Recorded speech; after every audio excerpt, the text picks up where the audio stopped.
창세기 1장 말씀을 보게 되면 하나님께서 세상을 창조하신 창조의 이야기가 나오죠. 네. 하나님께서 세상을 만드실 때 가장 먼저 창조하신 것은 빛입니다. 빛을 만들었다고 하니까 어떤 사람들은 태양을 제일 먼저 만드셨다라고 생각하는데 태양과 달과 별들은 넷째 날 만드셨습니다. 1장에 빛이 있으라 했을 때 빛이 있었다는 것은 창조의 빛을 말하죠. 태초의 빛을 말합니다.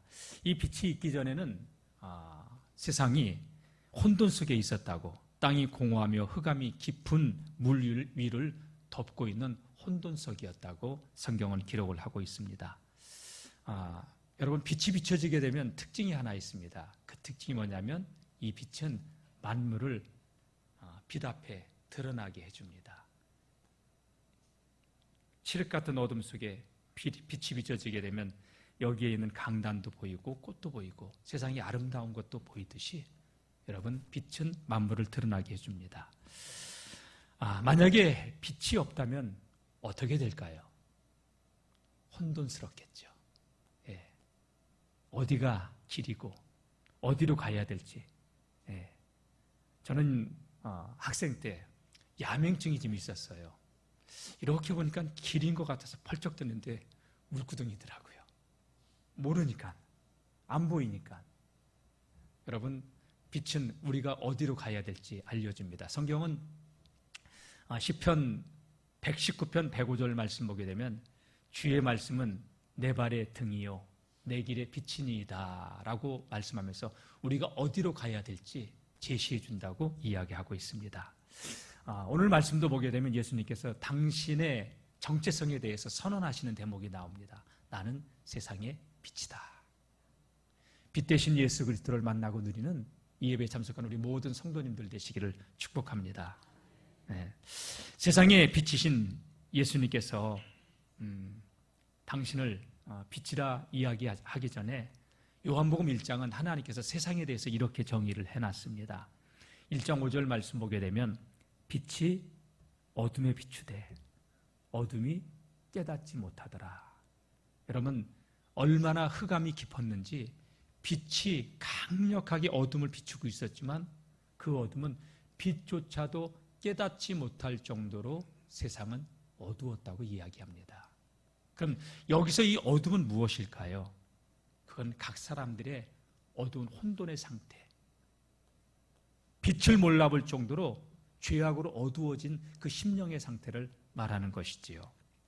그래서 요한복음 1장 9절 말씀 보게 되면 참빛, 그 세상에 와서 모든 각 사람에게 비치는 빛이 있었나니 그가 세상에 계셨으며 세상은 그로 말미암아 지은 바 되었으되.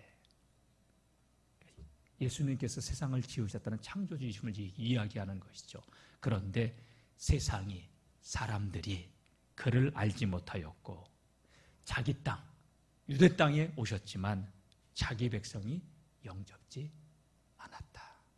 그러면서 우리가 잘 아는 그토록 유명한 요한복음 1장 12절, 영접하는 자, 곧 그 이름을 믿는 자들에게는 하나님의 자녀가 되는 권세를 주셨다 하는 말씀이 나오는 거예요. 세상은요, 여기서 말하는 세상은 하나님을 알지 못하는 혼돈스러운 무지, 어둠의 사람들의 심령 상태를 말하는 것이지요. 자, 오늘 말씀은요, 우리가 지난 주간까지 요한복음 7장의 이야기를 같이 나누었어요. 8장으로 넘어왔는데 8장 1절에서 11절까지의 말씀은요, 현장에서 간음하다가 잡혀서 사람들에 의해서 끌려가지고 예수님 앞에 나온 한 여인의 이야기를 다루고 있어요. 이거에 대한 말씀은 7월 9일자 유튜브에 들어가서 여러분들 보시면 좋겠고요. 근데 그 말씀이 있은 이후에 오늘 12절에 예수님께서 이렇게 말씀하시는 거로 시작이 되고 있습니다. 우리 12절 말씀을 한번 읽어볼까요? 12절 시작. 예수께서 또 말씀하여 이르시되 나는 세상의 빛이니 나를 따르는 자는 어둠에 다니지 아니하고 생명의 빛을 얻으리라. 예. 예수께서 또 말씀하여. 저는 이 말씀에 이렇게 눈이 멈추었어요. 또 말씀했다. 사람들이 여인을 끌고 와서 손에 돌을 들고 현장에서 간음했기 때문에 쳐 죽이려고. 그리고 예수님은 무슨 말씀을 하시는가? 이래도 올무에 걸리고 저래도 올무에 걸릴 예수님인데 아주 나쁜 동기를 가지고 예수님께 끌고 온 것이죠. 근데 그들이 다 떠났는데 또 이 말씀을 하실 사람들이, 들을 사람들이 있었을까? 끌고 왔던 사람들은 떠났을지 몰라도 지켜보던 사람들은 있었고 예수님의 제자들도 있었지요. 자, 잠깐 우리는 예수님께서 이 현장에서 간음하다 잡힌 여인을 끌고 왔던 사람들에게 예수님을 테스트하면서 그들은 물었죠. 모세의 율법에는 현장에서 간음하다 잡힌 자는 돌로 쳐 죽이라고 했는데 예수 선생이요, 당신은 어떻게 할 것입니까? 맨날 사량타령만 하고 긍휼 자비 이런 말을 하는 예수요, 당신은 어떻게 할 것입니까? 살려주라 하면 율법을 범하는 게 되고 돌로 치라 하면 인정머리 없는 사람이 되고 아주 입장을 난처하게 만들었던 것이죠. 그때 예수님께서 제일 먼저 취하셨던 행동이 뭐예요? 땅에 엎드려 글을 쓰셨어요. 얼마나 오래 쓰고 계셨는지 사람들은 이렇게 이야기합니다. 자, 7절 한번 볼까요? 6절, 몸을 굽히사 손가락으로 땅에 쓰시니 그들이 묻기를 맞이 아니하는지라. 왜 글만 쓰고 있느냐? 일어나서 좀 대답 좀 해봐라.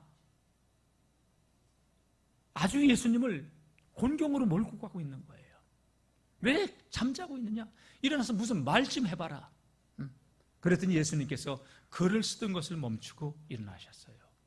그리고 하신 말씀, 너희 중에 죄 없는 자가 돌로 쳐라. 그리고 또 앉으셨어요. 그리고 엎드려서 또 무언가 글을 쓰고 계셨던 거예요.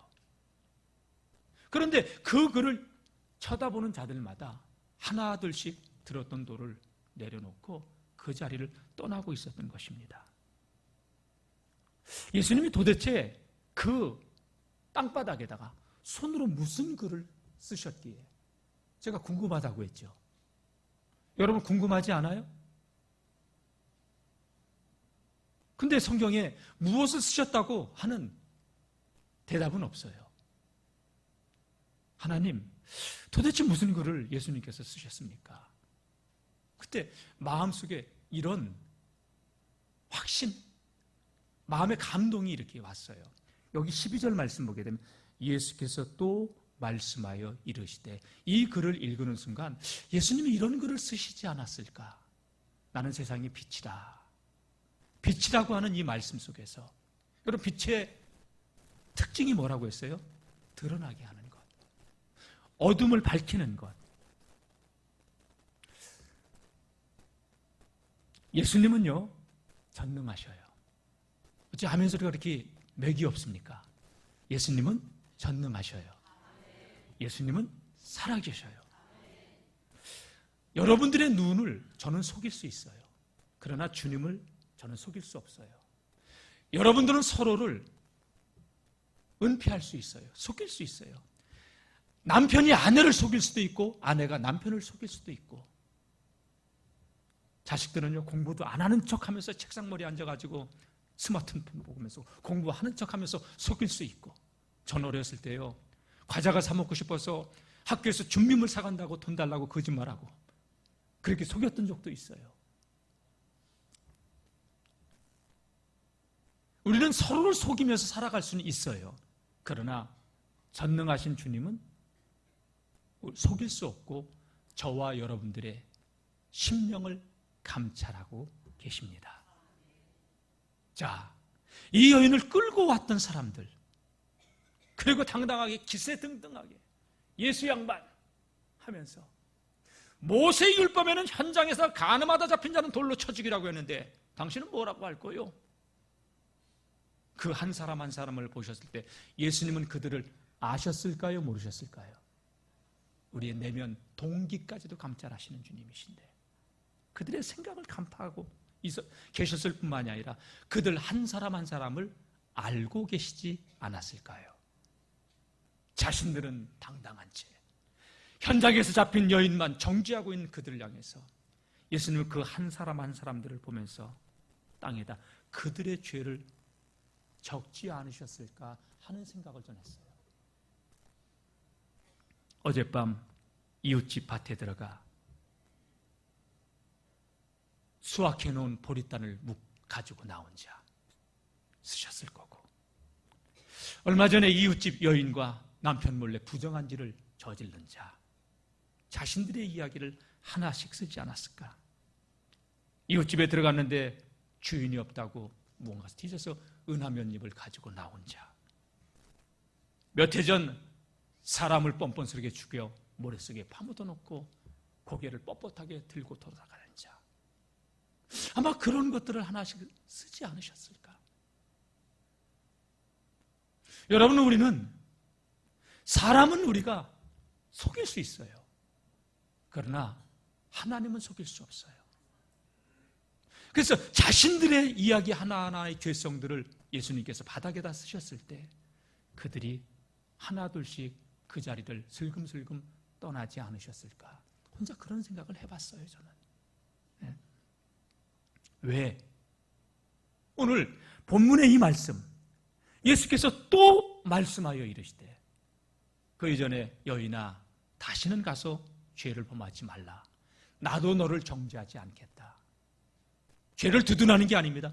죄 짓지 말고 이제 하나님 앞에서 살아가라고 하면서 용서해 주시면서 그 여인을 돌려보낸 이후에 또 말씀하여 이르시되 나는 세상의 빛이다. 빛 대신 주님 앞에는 모든 것이 만물이 벌거벗은 것 같이 드러날 수밖에 없는 것이지요. 여러분, 우리 내면에 흐르고 있는 본성 자체는 선한 게 없잖아요. 그런 우리를 주께서는 긍휼히 여겨주시고 우리를 용납하여 주시고 용서해 주셨잖아요. 그래서 그 큰 하나님의 은혜와 사랑을 생각할 때 우리 입에서는 하늘을 두루마리 삼고 바다를 먹물 삼아도 그 하나님의 그 크신 사랑을 다 기록할 수 없다고 우리는 고백하고 있는 것이고, 할렐루야. 예. 그리고 주님의 그 한량없는 그 십자가의 은혜를 생각하면 천부여 의지 없어서 손들고 옵니다. 주 나를 외면하시면 내가 어디 가리이까? 왜? 빛 대신 주님 앞에 우리는 서면 설수록 나의 작은 죄도 너무 크게 보이는 거예요. 마치 여러분 와이셔츠에 김치방울 하나만 튀겨도 이걸 못 눕듯이 거룩하신 주님 앞에 서면 설수록 내 죄가 크게 보일 뿐이에요. 여러분, 돌아보니 작은 죄가 아니야. 어마어마한 죄를, 왜? 하나님을 몰라서 그 패역의 길을 걸으면서도 살아오면서도 그걸 회개하지 않고 살았는데, 그런 나를 주님께서 기다려 주셨고 참아 주셨고 용서해 주셨고, 그런 나를 불러주신 그 은혜를 생각하니 그 은혜와 사랑을 무엇으로 감당할 수 있단 말입니까? 천부여 의지 없어서 손들고 옵니다. 주 나를 외면하시면 내가 어디 가리이까? 내 죄를 씻기 위하여 피 흘려 주시니 곧 회개하는 마음으로 주 앞에 나아갑니다. 왜? 빛 대신 주님 앞에 서야 우리가 어디가 고장났는지, 무엇이 잘못됐는지 그때서 알 수 있기 때문에. 왜? 인생은 빛 대신 주님 앞에 결코 서지 않으면요, 어디가 고장난 인간인지도 모른 채, 자신의 문제가 무엇이는지 모른 채 당당하게 예수님 현장에다가 가늠하다 붙잡힌 이 여인 어떻게 할 것입니까? 자기 눈엔 들보가 있으면서. 그게 인간이란 얘기예요. 그래서 지혜의 왕이었던 솔로몬은 뭐라고 얘기했습니까? 여호와를 경외하는 것이 지혜의 근본이다. 베이스라는 거예요. 기초라는 거예요. 그리고 하나님을 아는 것이, 여호와를 아는 것이 명철의 시작이다. 하나님을 모르면요, 세상에 아무리 지식을 많이 섭렵했어도 하나님을 모르면요, 그 지식을 가지고 사람을 이용하고 또 법망을 교묘히 빠져나가고 그런 존재예요, 인간은. 예. 제가 첫 목회를 할 때 우리 밑에 집 할머니가 서울 구경을 나들이를 갔다 왔어요. 그러면서 저한테 웃으면서 얘기해요. 목사님, 제가요 국회의사당 앞에 갈 때 이런 얘기했어요. 저기가 큰 도둑놈들 사는 데냐고. 그래요. 작은 도둑들은 영월교도소 같은 데 있어요. 파렴치한 큰 죄를 진 사람들은 금배지 달고 다닐 수 있어요. 그러면서 우리는 고개를 빳빳하게 들고 의로운 채, 그게 인간의 모습 아니에요? 빛 대신 주님 앞에 서면 우리 안에 흐르고 있는 것은 선함이 없는 존재라는 것을 깨달을 수밖에 없는데, 하나님을 모르니 내 눈에 들보가 들어있어도 그 들보는 보지 못하고 남의 눈에 있는 티만 보는 존재가 인간인 것이죠. 요즘 뉴스 보니까 아주 끔찍한 사건들이 막 나오네요. 서울에서 산행길에 이렇게 등산로에서 산책로에서 끔찍한 일을 당했고, 그래도 우리나라는 비교적 다른 나라에 비하면 굉장히 안전한 나라예요. 그렇다고 저는 인간의 내면에 흐르고 있는 본성이 착하다고 생각하지 않아요. 왜? 카페 같은 데서 휴대폰을 놓고 가도 안 가져간다. 물론 있어서 안 가져가는 것도 있지만요, CCTV가 다 보고 있잖아. 하나님은 보고 계신다는 거 왜 생각을 안 해요? 거의 우리나라는요, 죄를 지면 다 검거가 돼요. 그래서 안 할 뿐이라고 저는 생각이 들어요. 로마서 3장 말씀 보게 되면요, 성경은 인간에 대해서 이렇게 정의를 해요. 의인은 없다. 하나도 없다. 깨닫는 자도 없고 하나님을 찾는 자도 없다. 다 치우쳐서 함께 무익하게 되고 선을 행하는 자는 없나니 하나도 없도다. 그래서 그들의 목구멍은 열린 무덤이요, 그 혀로는 속임을 일삼고 입술에는 독사의 독이 있고 그 입에는 저주와 악독이 가득하고 그 발은 피 흘리는 데 빠른지라. 파멸과 고생이 그 길에 있어 평강의 길을 알지 못하였고 그들의 눈앞에는 하나님을 두려워함이 없다. 자기가 하고 싶은 대로 산다는 것이지요. 타락한 본성을 가진 인간은요, 많이 알고 많이 배우면 배울수록요, 아주 교묘하게 하나님 앞에서 태역의 길을 걷는 존재라는 것이죠. 그래서 인간의 기본은 하나님을 아는 것, 경외하는 것이 지혜의 근본이고 하나님을 아는 것이 명철의 시작이라고 말씀하고 있는 것이지요. 그러니까 하나님을 모르고 세상의 모든 학문을 섭렵했다, 똑똑하다, 그 똑똑함을 헛똑똑이라고 말할 수 있는 것이지요. 여러분, 제가 누누이 말씀드리지만 하나님께서 세상을 만드신 창조의 원리가 뭐예요? 물고기는 물에 살아야 돼요. 나무는 땅에 뿌리를 내리고 살아야 돼요. 다 같이 사람은 하나님 안에 살아야 합니다. 하나님 안에 있어야 돼요. 하나님의 형상대로 지음받은 인간은 하나님 안에 있지 않으면요, 마음이 너무 허해요. 그래서 그 어떤 것으로도 이 허기를 채울 수가 없어요. 얘기를 들어보니까 성형수술을 하는 사람들이 개를 든다고 그러더라고요. 그래서 어디로 거쳤는데 조금 이뻐 보여. 그럼 그것으로서 만족하지 않고 2번, 3번 그러다가 성형 중독에 걸린다고 그러더라고요. 어떤 사람들은 보면 얼굴이 차라리 손 안 대면 더 이쁠 걸 하는 사람도 TV에 나오지 않아요? 네. 이뻐지고 싶은 욕망. 근데 여러분, 사람의 진정한 아름다움이라는 것은 외부에서, 얼굴에서 물론 첫인상, 초도효과는요, 얼굴은 이쁘고 봐야 되지만 진정한 사람의 아름다움은 내면에서 흘러나오는 거 아니에요? 어째 아멘 소리가 없어요? 맞죠? 살면 살수록 질리는 사람이 있고 함께하면 함께할수록 내면의 아름다움 때문에 매력이 느껴지는 사람이 있고, 여러분, 예수 그리스도로 내면을 아름답게 갖고 가는 하나님의 사람들이 될 수 있기를 주의 이름으로 축복합니다. 성경 말씀 보세요. 창세기 1장 2장에는 죄가 들어오기 전이라 참 안식, 참 평안이 있었어요.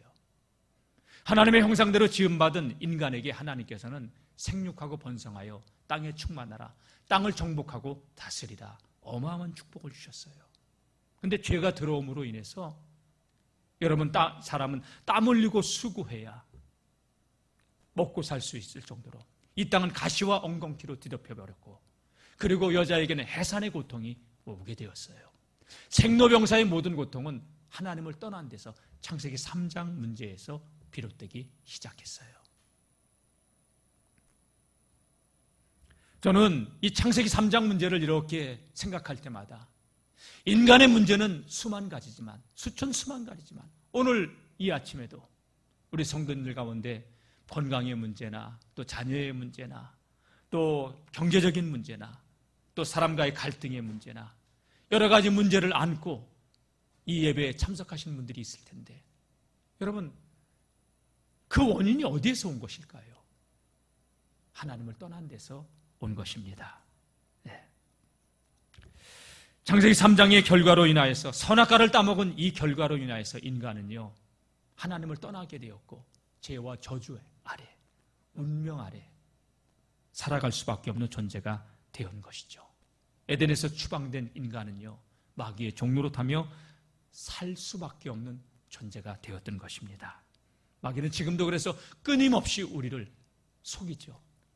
뭐만 못하게, 이 땅의 모든 것은 다 가지게 할지언정 하나님만 알지 못하게, 빛 대신 예수님만 깨닫고 누리지 못하게 끊임없이 속이고 있다는 것입니다.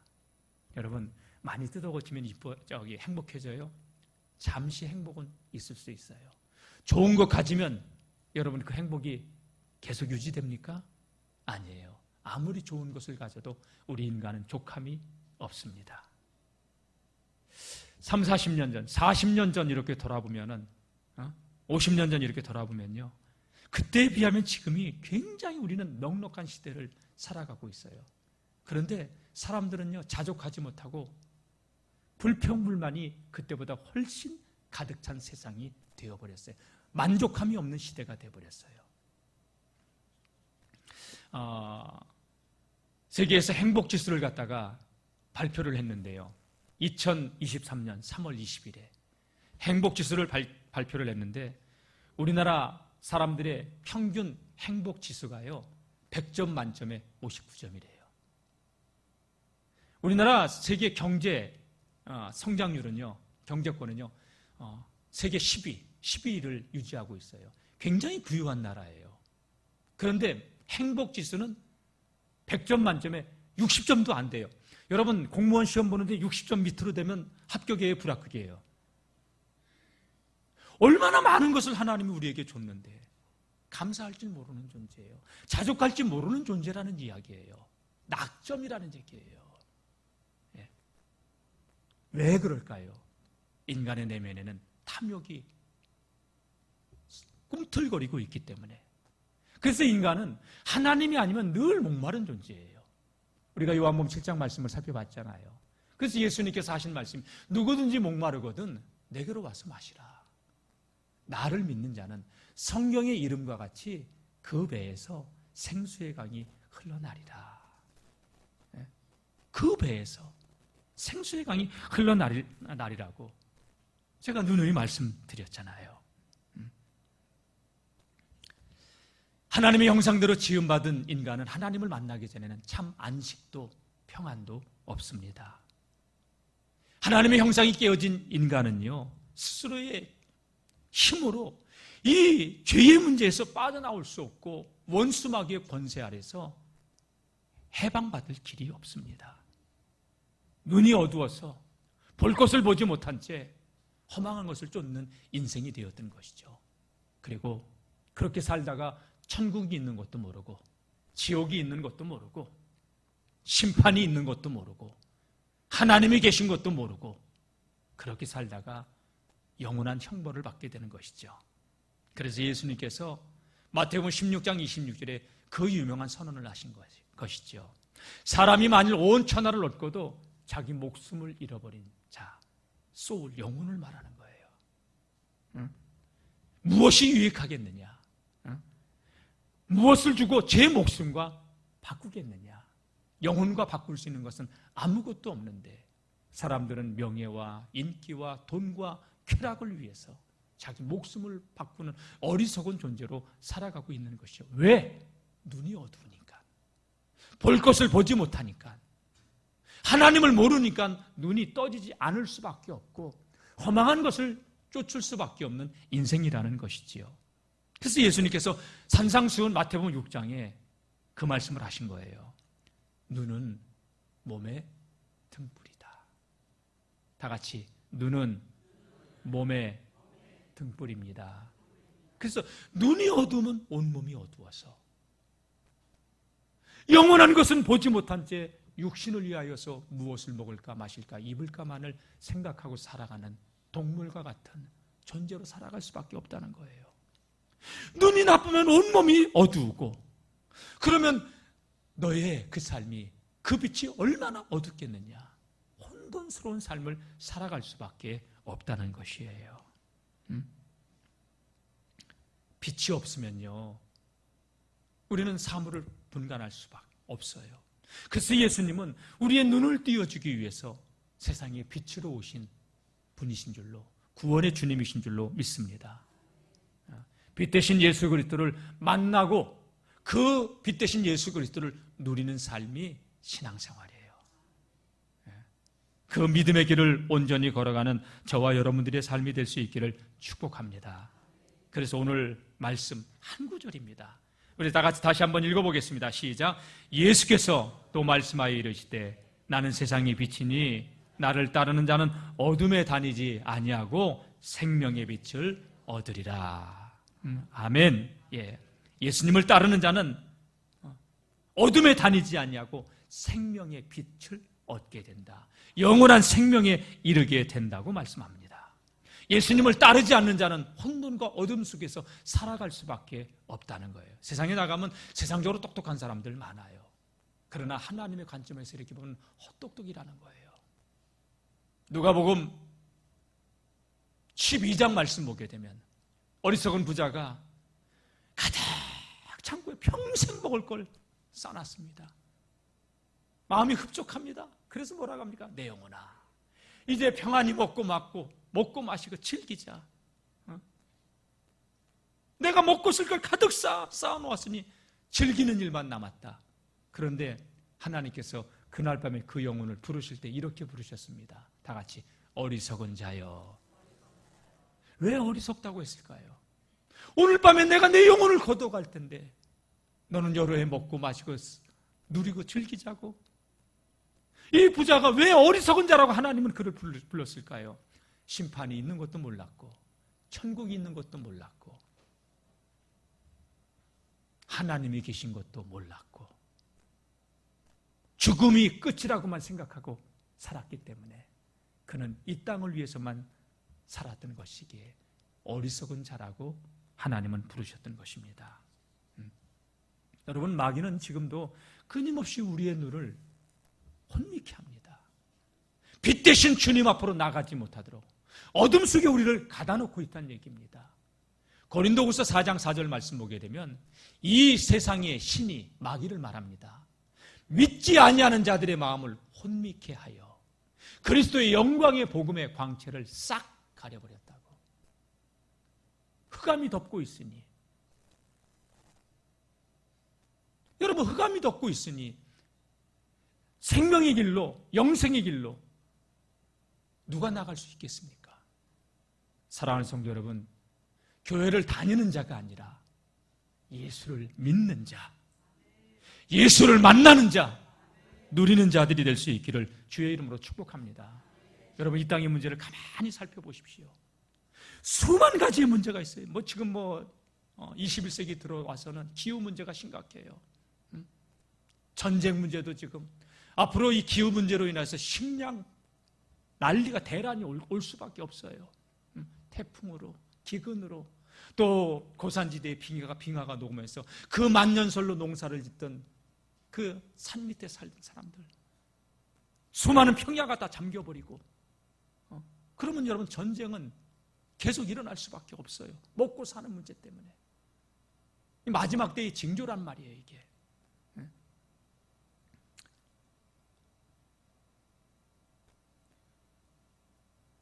지금 이 시대를 여러분들 바라보십시오. 정신을 차리고 깨어 있어야 될 줄로 믿습니다.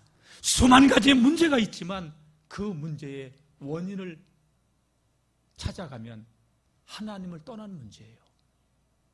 죄가 우리를 장악하고 있는 문제예요. 그리고 원수 마귀가 우리의 눈을 혼미케 가려버리고 있는 영적인 문제란 말이에요. 이 문제에서 우리를 구원할 수 있는 분은 하나님밖에 없습니다. 그래서 그 하나님이 육신의 몸을 입고 오신 분이 예수 그리스도이십니다. 그래서 예수님이 선언하셨습니다. 내가 너희가 찾는 그 길이다. 모든 인생들이 진리를 찾아 헤매는데 그 진리다. 영원한 생명을 위해서 몸부림치는데 그 생명이다. 나로 말미암지 않고는 아버지께로 올 자가 없느니라. 유일한 구원의 길. 그래서 여러분 베드로 사도가 안진뱅이를 고친 이후에 사도행전 4장 12절 말씀 보게 되면 놀라운 선언을 합니다. 다른 이로서는 구원을 얻을 수 없다. 천하인간의 구원을 얻을 만한 다른 이름을 주신 일은 없다. 예수 그리스도 외에. 다 같이 예수님이 해답입니다. 예수님이 인생의 모든 인생 문제의 해답이란 증거로 복음서를 보게 되면 어떤 문제에 있든지 예수님을 만나는 자는 구원받습니다. 정신적인 문제, 죽음의 문제, 질병의 문제, 가정의 근심 걱정, 모든 문제 다 같이 예수님께서 해답이십니다. 모든 인생 문제의 해답. 여러분 주의 이름을 부르세요. 구원을 보게 될 줄로 믿습니다. 주의 이름을 높이세요. 새 힘을 얻게 될 줄로 믿습니다. 저는 첫 목회를 나와서 깨지기 전까지 내가 그렇게 영적인 많은 문제 속에서 헤매던 흑암이 나를 덮고 있는 존재인지 몰랐어요, 사실은. 근데 주님 앞에서 나를 발견하고 나니까 빛 대신 주님께서 내 눈을 띄워주고 나를 살려주시고 나니까 내 육신의 질병이 치유되어지고 내 영적인 질병이 치유되어지고 그래서 제가 예수님의 해답이구나. 그러면서 나의 과거의 삶을 더 내가 영적인 문제에 이렇게 깊게 잡혀있던 자였구나. 그걸 비로소 볼 수 있었던 거예요. 그래서 저는 내 문제를 봤기 때문에 내 문제에 대한 해답을 찾았기 때문에 감히 여러분들 앞에서 선포할 수 있는 거예요. 예수님은 내 인생 모든 문제의 해답이다. 그러니까 예수님, 빛 대신 예수님 앞에 내가 서게 되니까 내면의 질서가 바로 잡히고 혼돈이 벗어지게 되고 그리고 나를 만나는 사람들이 행복해지고. 아멘 소리가 적은 거 보니까 아닌가 봐요. 예? 여러분 저를 보지 마시고 내 안에서 역사하시는 예수 그리스도를 볼 수 있기를 주의 이름으로 축원합니다. 예. 빛 대신 주님을 통해서만 우리는 하나님이 우리를 얼마나 사랑하시는가를 그 사랑을 알 수 있고요. 그렇죠? 그래서 하늘을 두루마리 삼고 바다를 먹물 삼아도 하나님의 그 큰 사랑을 다 기록할 수 없다는 표현이 나올 수밖에 없는 것이고. 근데 하나님을 모르니까 사람이 어떻게 살아요? 하나님의 형상대로 지음받아서 만물을 다스리고 정복하고 땅에 충만하여 땅을 정복하라고 주신 이 권세를 사람이 모르니까요. 세상에 얼마나 우둔하게 사는지. 저 북한에서는 어떻게 해요? 많은 배금이 나면 위대하신 아버지 수령동지께서 요만한 애들도 하나님이 주셨지. 그들의 인권을 유린하고 자기의 권력을 유지하기 위해서 폭군 정치를 행하고 있는데 모르는 거예요, 너무나도. 여러분 스테이크 좋아해요, 안 좋아해요? 소고기 맛있어요, 맛없어요? 저는 겁나게 맛있어요. 근데 인도 사람들 보니까요, 세상에 소가 신이야. 소가 거리를 마음대로 활보해도 손도 못 대.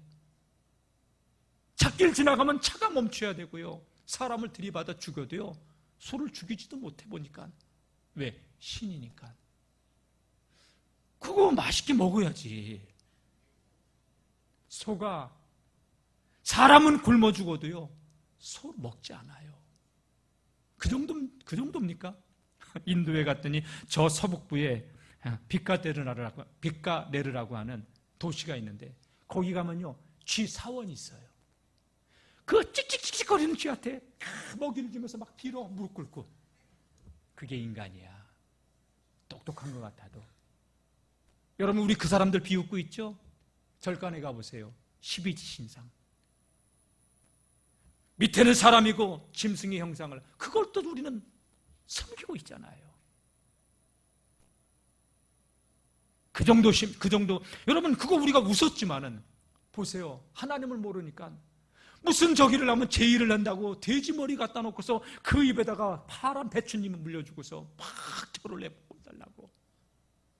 차라리 내 입에나 물려주지.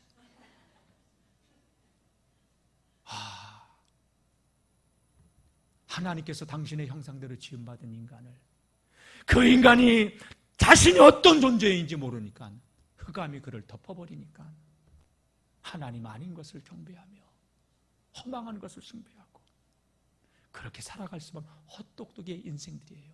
정치인들 보세요. 선거 때 유명하다고 하는 점쟁이 어마어마한 돈을 싸들고 가면서 점을 치르고, 점쟁이는 거짓말쟁이들이에요. 여러분 혹 맞출 수 있어요.